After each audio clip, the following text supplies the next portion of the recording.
So this video is going to be about 7 things I learned after my niece was killed. Things that maybe my family experienced that we learned along the way.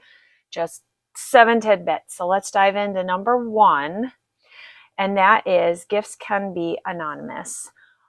We found that people would send, little lamps and things in memory of my niece and my sister. One of the coolest things she got was this little Christmassy penguin that sits on her front porch. And it randomly showed up one morning, no card, no name. Still to this day, like 15 years later, no idea who gave it to her, but she still sets it out every year at Christmas time because my niece died in November. And so right before Christmas, this thing showed up. So when you give things in memory of someone, when you gift something to someone who has had a loss, it can be anonymous. It can be just because you believe they need it. And it doesn't have to be about you and what you send. It can just be anonymous. Now, number 2, get creative with meals you bring. Food was a big deal, and we ate a lot. Some people don't eat when they're going through a loss and into grief. We ate a lot. And we had lovely meals brought to us, a lot of meals.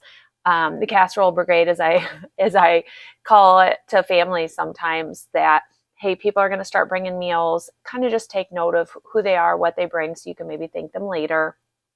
And some of the meals we got were super creative, like a taco kind of scenario. They brought everything for us to have tacos. The meat was all cooked and in the Tupperware, all of the things you might put on tacos.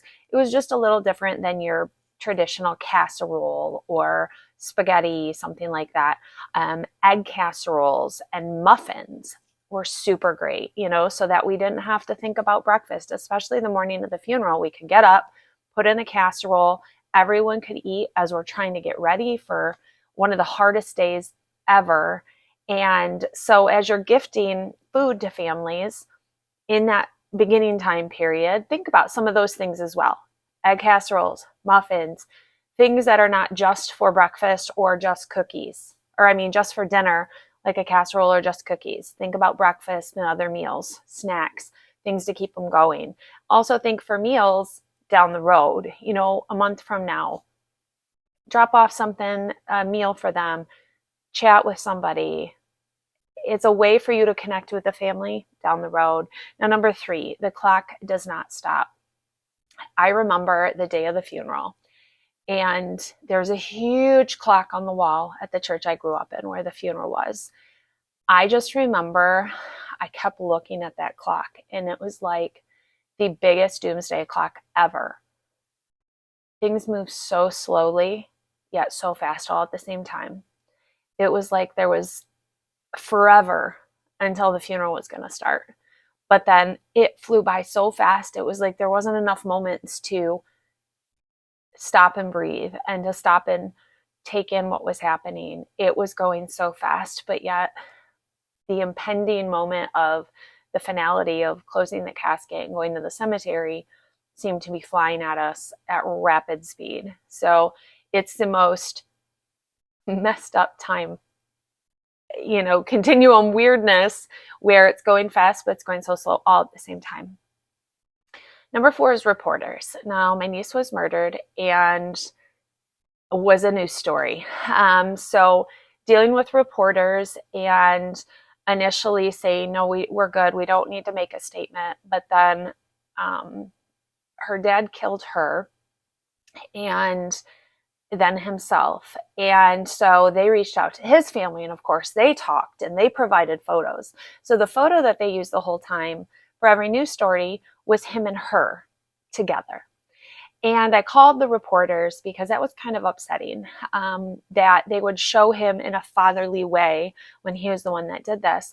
And I reached out and they said, well, you didn't provide anything, so we had to use what we were given. It's a good lesson moving forward. And I learned that for families where I said, if you don't help them create the narrative, they're going to create their own narrative. They're going to get what photos they can. They're going to get what statements they can. So as a family, it's kind of good to put together something and release.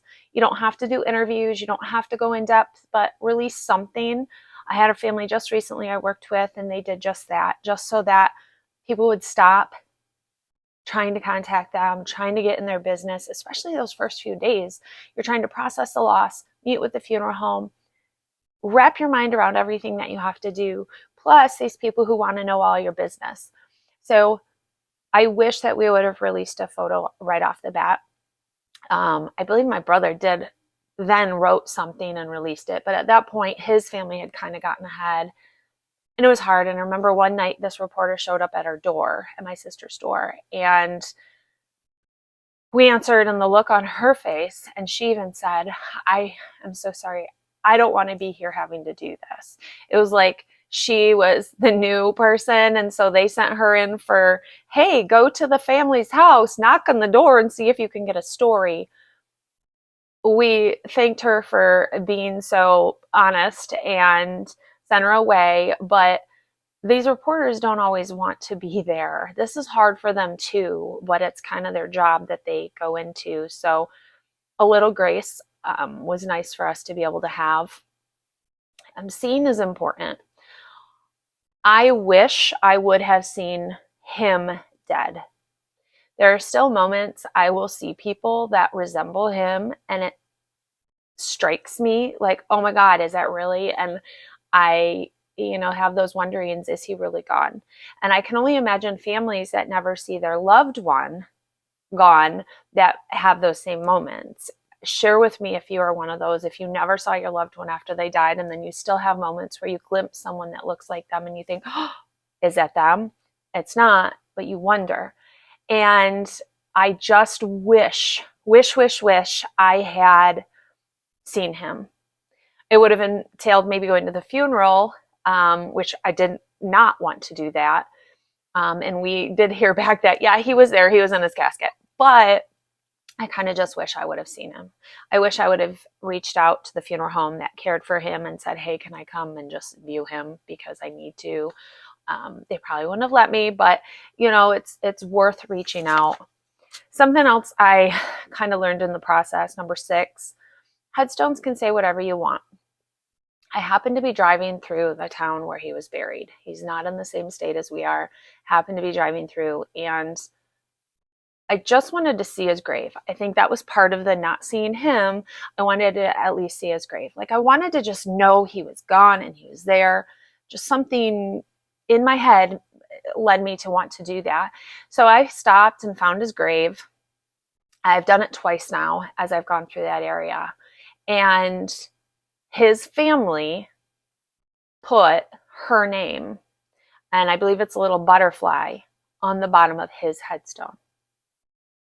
The audacity of these people to put her name on his headstone when he ended her life, did what he did, but they put her name. And I wanted to chisel it out. I wanted to do something. I feel like there should be something that can protect people from that kind of stuff. Like, you shouldn't be able to just do that. Part of me, I've done a video on this before, that I wanted to buy the lot next to it, put up a headstone with a big arrow that says murderer here. And I didn't, because that would keep me in a place of anger and hurt. But I think there should be something to protect against the headstone thing. The last thing that I want to share that we learned, and we kind of knew being around death care, my whole family, but you can do things the way you really want to do them. She died in Ohio. I brought her back in my car. I had a Saturn View at the time. It was yellow, like a little school bus. And we laid all the seats down, wrapped her up in all these beautiful blankets and things, and snuggled her in the back. And I drove her back from Ohio with my sister. And you can do that. You can drive your family member from point A to point B. You are allowed to do that. We took her home. Once she was in her casket already, I brought her back to my parents' home, and we had her in our home in her casket when she was not at a scheduled function. So for the visitation, we brought her back to the church for the visitation and brought her back to the home that night. And we brought her back to the church for the funeral. Yeah, a lot of extra steps, but that's what we wanted to do. And we could. There's nothing that prevents anybody from doing that. We also, my sister really wanted a simple casket. So she picked out this wood casket. She took and ripped out a lot of the lining because she wanted to get down to the natural wood. And she wrote all over the casket. Anyone who came to the visitation and things could write on it as well, but she covered that casket in notes and Bible verses and prayers and thoughts and moments and words that were important to her and to my niece, and it just covered her and surrounded her by those words, her little body, and it was beautiful. And you can do these things. It's your person, it's your casket, it's your moments. They're not off limits. You don't have to stand away and not touch them. You are entitled to every moment with them that you can get. My sister helped fill the grave. You can be hands-on. You can help dress your loved one. You can help be there and do their cosmetics and their hair. You can watch the grave be filled. You can watch the casket be lowered. You can watch the casket be closed. You can go to the cremation and start the crematory, the cremator when it's going to start. You can be a part of all of these moments with your loved one if you want to. Your funeral director should give you permission, but you also can ask. Just ask. These are things you can do. So these are 7 things that I learned going through a loss within our family, and share with me what you learned when you went through funerals and losses that maybe you didn't know was available or able to do, things that you learned along the way through grief, and things that maybe touched you, like a special meal that was outside the norm, or did you deal with reporters? Did you deal with any oddities along the way? Share those with me. Thank you guys so much. Drop your comments below.